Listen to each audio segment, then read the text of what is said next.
She said, "You disgust me" on our anniversary. I smiled because I knew. Aid, you disgust me on our anniversary. I smiled because I knew. The restaurant sat at the top of a glass tower, the kind of place where waiters moved like shadows and menus came without prices. He loved that, the illusion of control, the unspoken performance of wealth. He said it made him feel powerful. I used to believe him. Tonight was our 10th anniversary. I wore red. Not a subtle burgundy or a shy rose. No, this was blood red.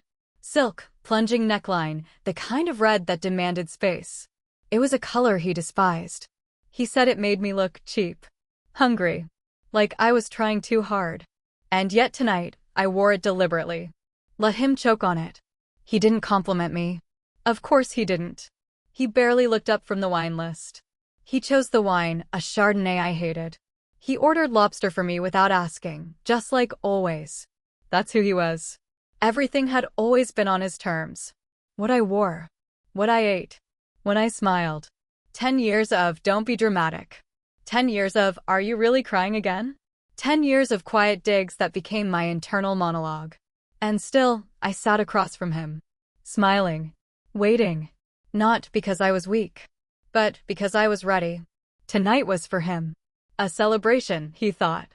He was half right. It was a celebration, but not of love. Not of commitment. It was a celebration of endings. I glanced at my clutch, where a small black flash drive nestled next to my lipstick. The same flash drive he thought he lost months ago in Prague. The same one that had changed everything. He lifted his glass and gave a tight smile. "To us," he said.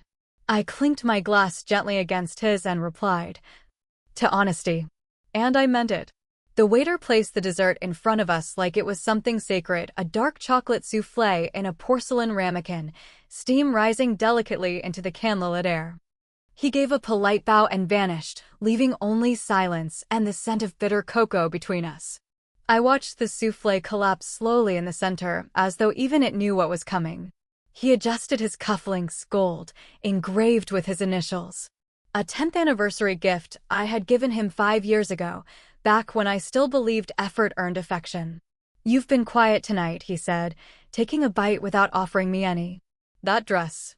Really a statement.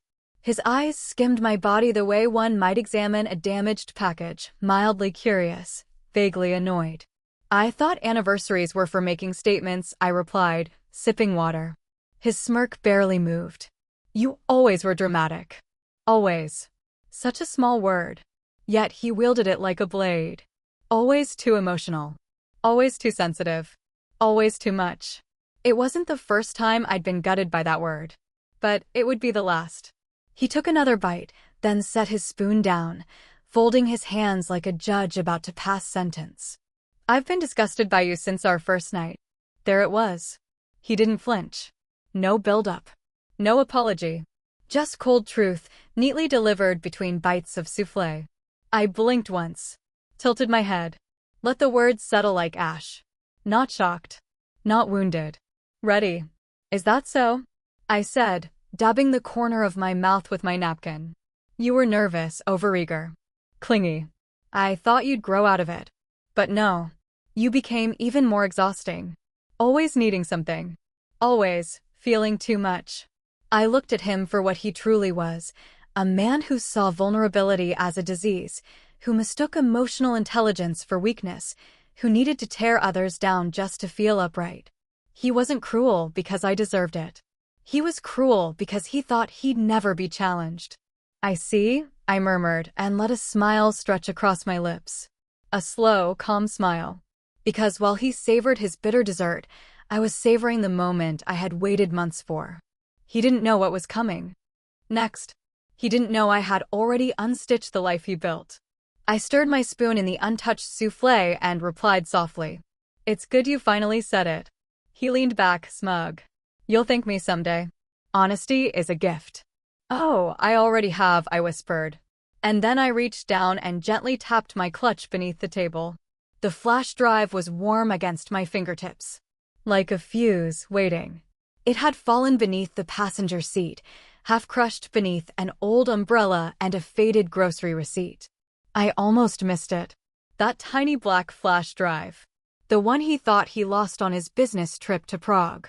I remember the day he returned, furious, red-faced, tossing his suitcase against the wall. It had sensitive client data, he barked, pacing the hallway. If this gets out, it could ruin me. He didn't let me touch his things. He barely let me breathe in that moment. That was his rhythm, always one step ahead, always turning his mistakes into my fault. I had offered to help him look. Of course I had. But later, when the house fell quiet, I checked the car. Not for him. For me. And there it was, wedged like a secret waiting to be heard.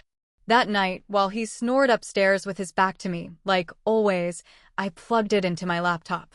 The folder structure was messy, like someone trying to bury bones under thin dirt. But I saw it all. Photos. Voicemails.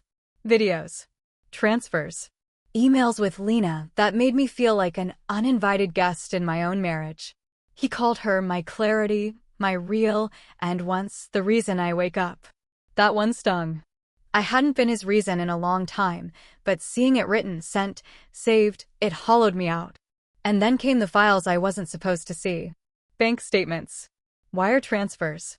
Real estate documents tied to an apartment in Brickell under Lena's name, paid for in full with my trust fund. I stopped breathing. Then I started planning. I didn't scream that night. Didn't throw the laptop. Didn't shake him awake and demand answers. Instead, I copied everything. Backed it up to cloud storage. Printed pages.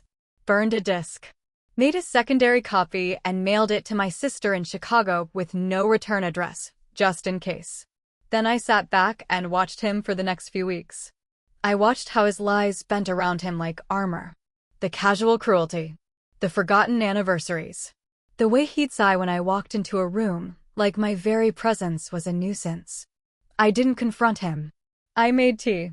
I packed lunches. I played my role perfectly. Because now I had the power. In the weeks that followed, I took meetings with lawyers. Quiet ones. Discreet. I had trusted him with my heart, my finances, my future.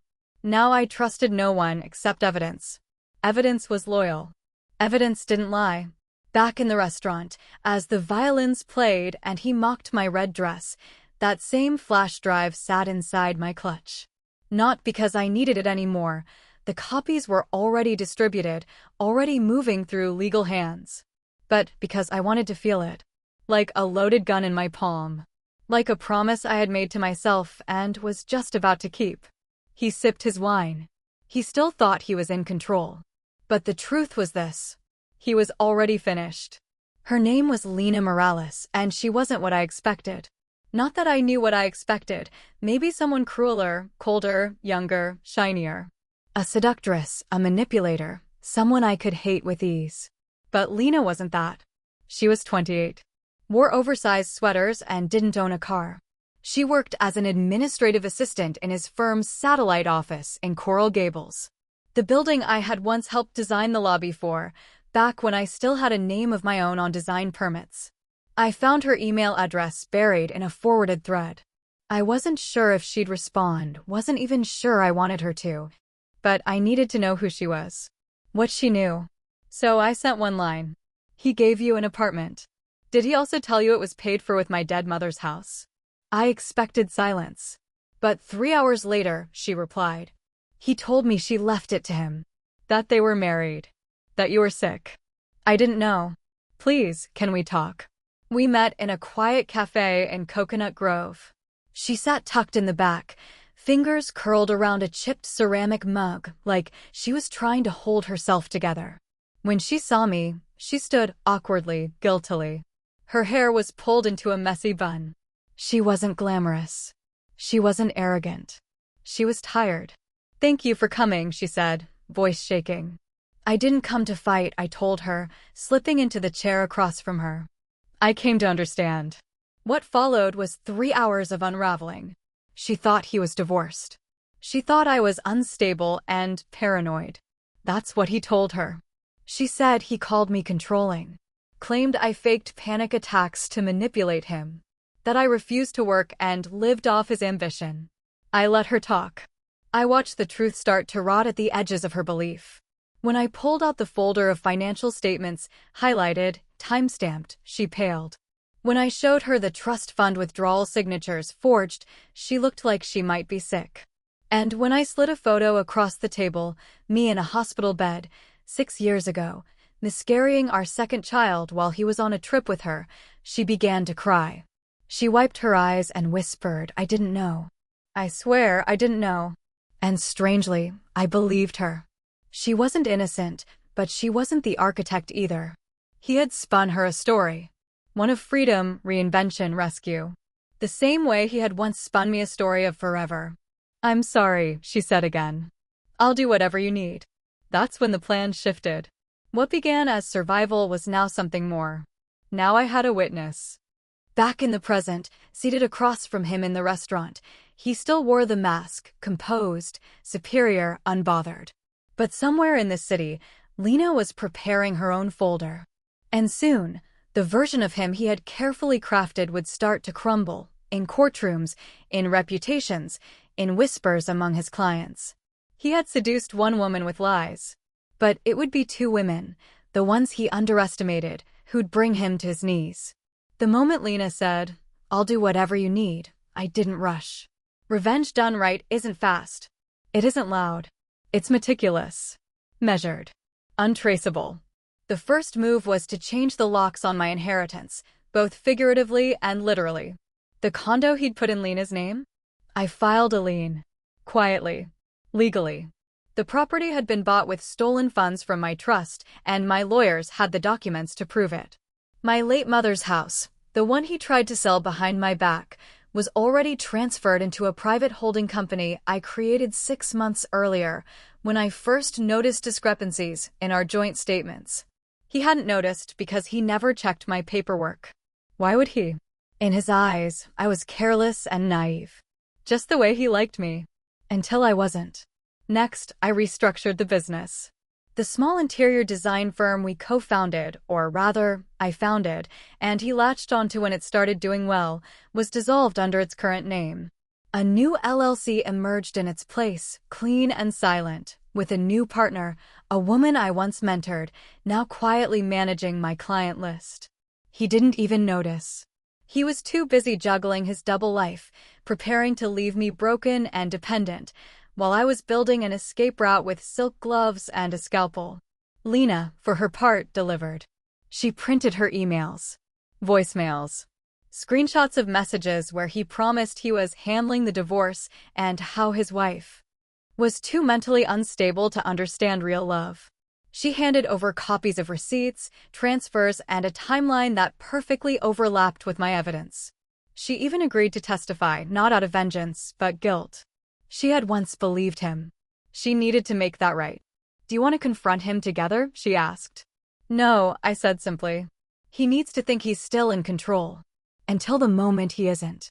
We coordinated with my attorney, Meredith, a shark with diamond eyes and no patience for male theatrics.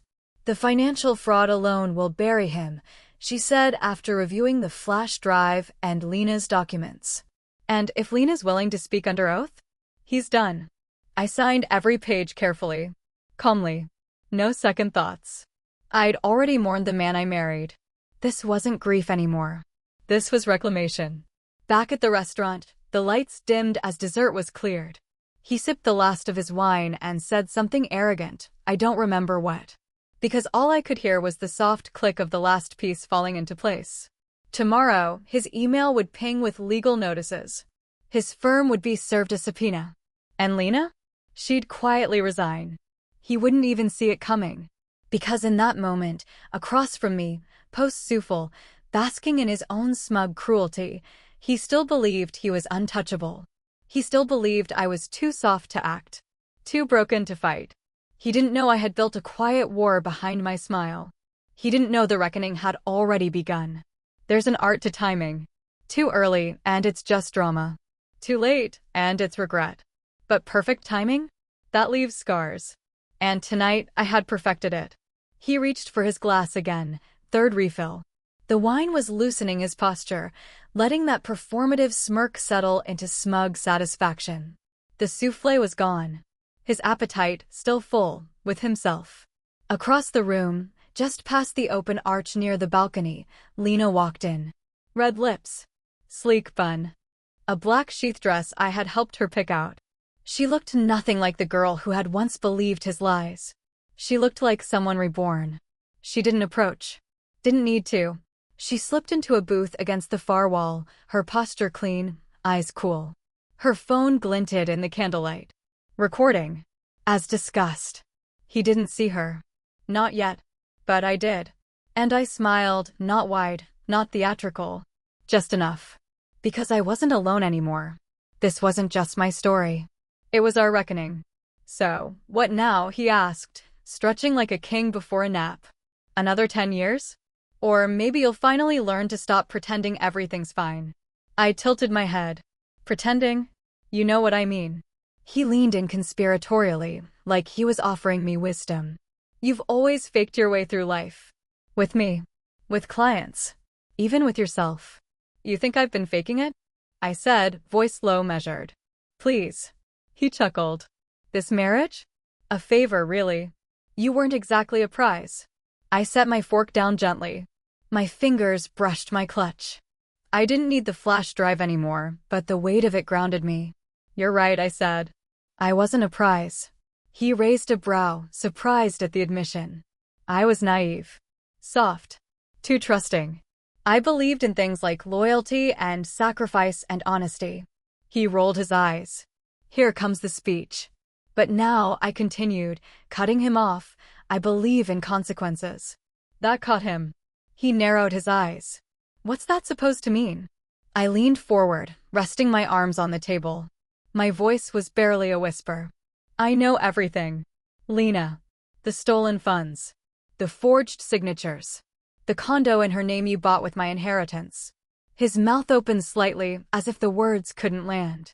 Like a system error in real time. What are you talking about? Don't lie. Not tonight. I gestured subtly over my shoulder. She's here. Watching. Recording. You remember Lena, don't you? Or do you only remember her when you're lying to her too? His face paled. He half-turned in his chair. His eyes landed on Lena, who offered a small nod and nothing more. Not a word. Not a smile. Just presence. He didn't call that night. Not when I left the restaurant. Not when Lena texted to say he sat frozen for 23 minutes after I left. Not when the silence of his control finally cracked.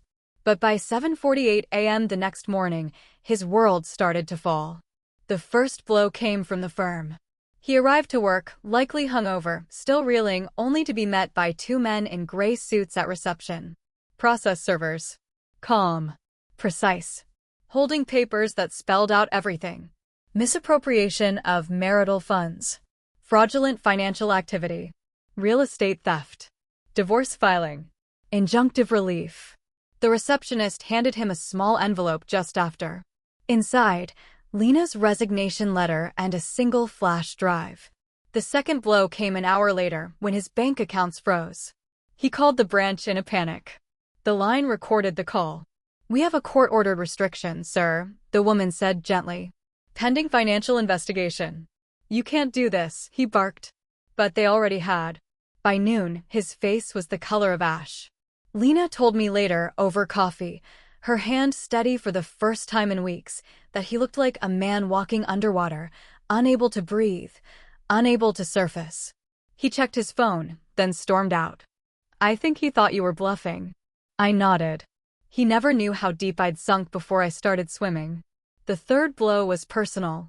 Meredith, my attorney, had arranged for a courier to deliver a hand-bound portfolio to his home that afternoon. Not just legal papers. Photos. Of me in the hospital bed.